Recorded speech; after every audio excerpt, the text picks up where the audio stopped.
Shut up and sit down.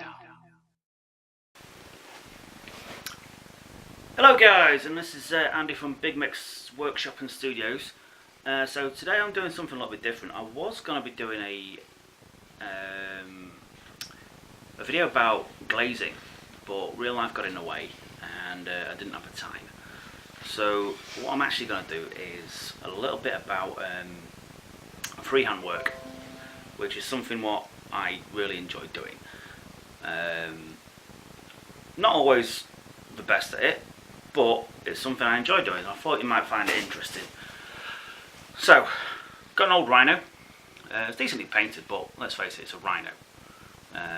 Very little interesting about it.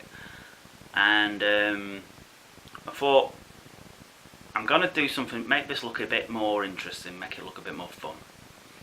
So, as a result, I decided to do some freehand work. And this is a video what I made doing it. Okay? So thanks for watching, and let's take it from here. The important stuff to know when you're doing freehand work is preparation. You need to make sure you know what you're wanting to do, and then you need to practice it. So you get your source material and you just start sketching away. Now, as you can see, I'm sketching what looks like a skull, and that's because I'm doing a Night Lord symbol on it. And you just keep on sketching with a decent pencil, getting the shapes, getting used to the shapes, and getting the image what you want, the way you want it to look. Now, before you start any of the prep work on the vehicle itself, you want to be making sure that the vehicle is fully painted and also varnished, as you're going to be drawing the freehand image directly onto the vehicle itself, or the model itself. And this is the same method if you're doing tattoos on a model, or injuries, or whatever you want to do. It's all the same. You start off with your vehicle or your target, and you keep on practicing until you're fully happy with how your image is going to look. And the main reason you practice is to get your hand used to the making the shapes. It doesn't matter about the scale. The scale's sort of irrelevant at this point.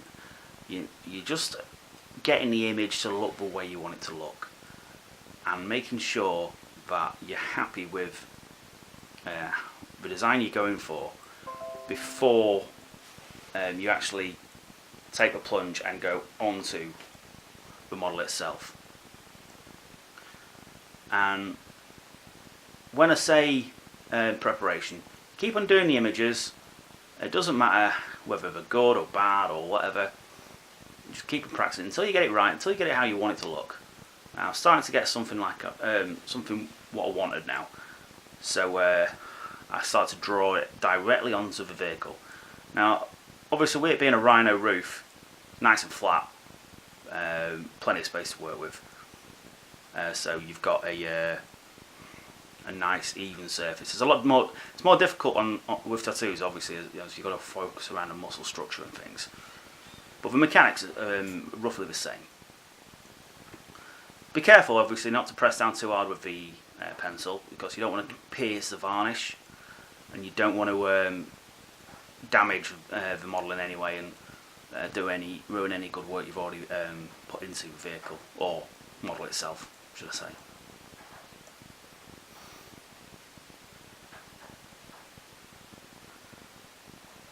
So here you are. I've got a picture of a skull on the back of a vehicle with the wings as well.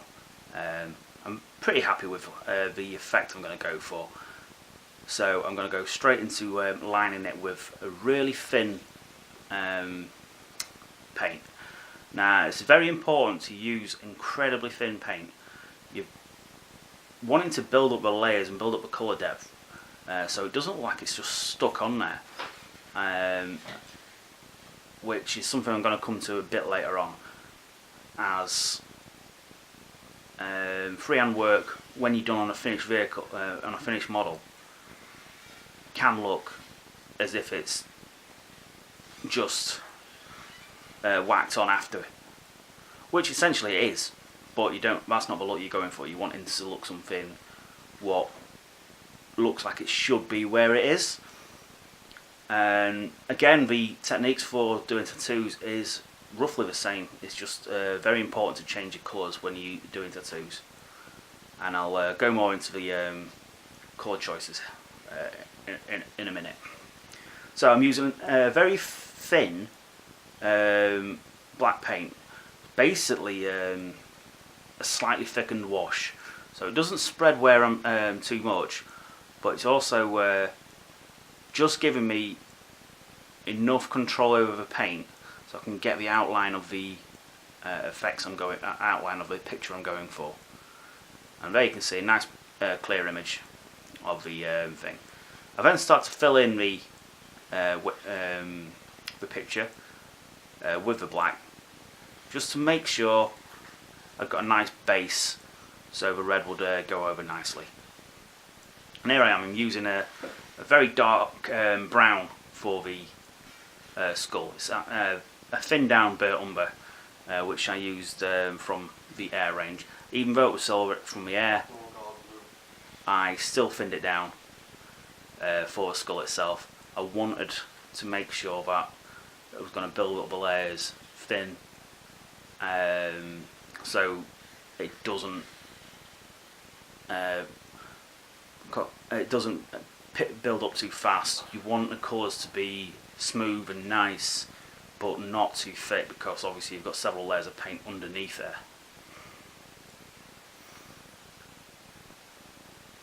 So here I am. I've just started to block in the colours now. I'm just using base colours just to bring some definition to the image. And here I'm using a slightly lighter colour just to put where the bones in the wings would be, if that's the right term. I'm not sure. I know there's an actual term for it. Or even the tendons. Yeah, possibly tendons, as Dodger just said. In any case, you've got to make sure they look a different shade, because the way the skin will be stretched around them. So when I blocked in the wings with the red, I chose a slightly lighter shade for the tendon areas to stretch the wings nicely.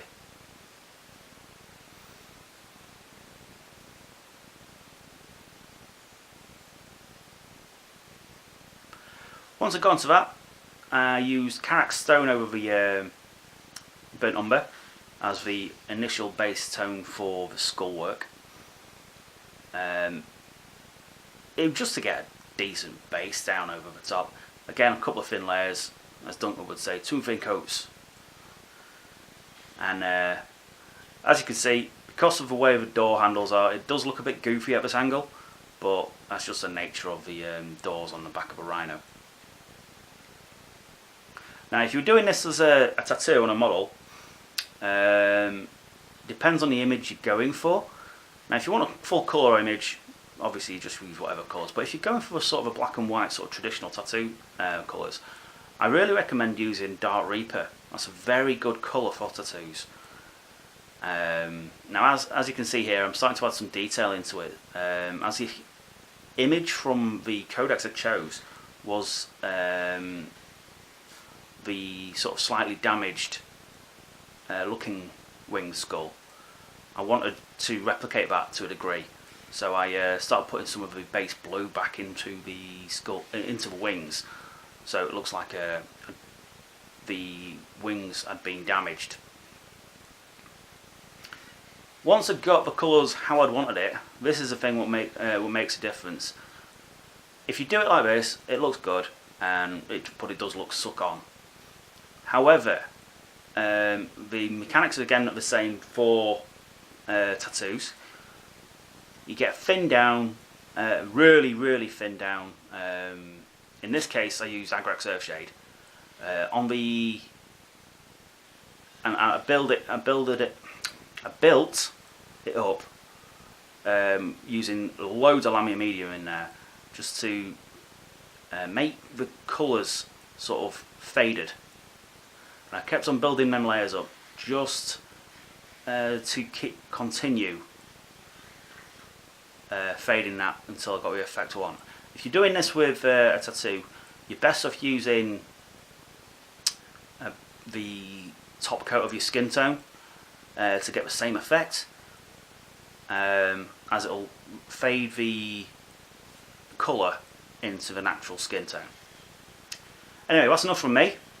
I hope you enjoyed this video, and please remember to like us and subscribe if you want to see more of what we do. Check us out on Patreon if you're not already a member. The videos we do are updated more frequently, but don't worry if you're going on the YouTube channel. The videos will make it to YouTube, just with a small delay. Okay guys, thank you very much, and I'll speak to you next time.